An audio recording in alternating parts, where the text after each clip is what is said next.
مدینہ منورہ کے ایک مصروف بازار میں حضور نبی کریم کے زمانے میں عبداللہ نام کا ایک تاجر رہتا تھا۔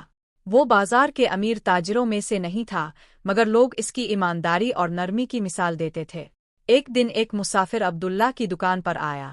وہ کھانے اور سامان کی تلاش میں تھا، لیکن اس کے پاس بہت کم پیسے تھے۔ پریشانی اس کے چہرے پر ظاہر تھی۔ عبداللہ نے مسکرا کر کہا، جتنا چاہو لے لو اور جتنا دے سکتے ہو دے دو، رزق دینے والا اللہ ہے۔ مسافر حیران ہوا۔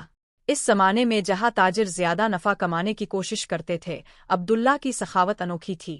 اس نے پوچھا، تم اتنے مہربان کیوں ہو؟ زیادہ پیسہ کما سکتے ہو تو کی نہیں لیتے؟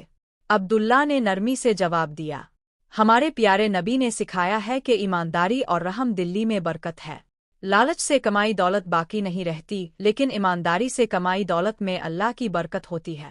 کچھ دن بعد ایک امیر تاجر عبداللہ کو دھوکہ دینے آیا اور نقلی سونے کے سکے دے کر سامان لینے لگا۔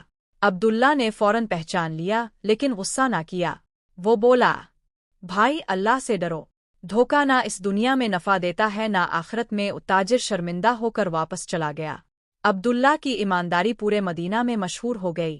لوگ اس پر بھروسہ کرنے لگے اور اس کا کاروبار بڑھ گیا۔ مگر عبداللہ کبھی غرور نہ کرتا۔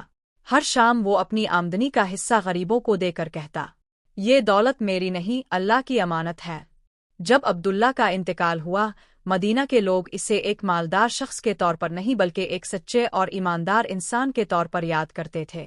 وہ دعا کرتے، اللہ اسے جزا دے کہ اس نے سمت پر عمل کیا اور ہمیں سکھایا کہ اصل دولت ایمانداری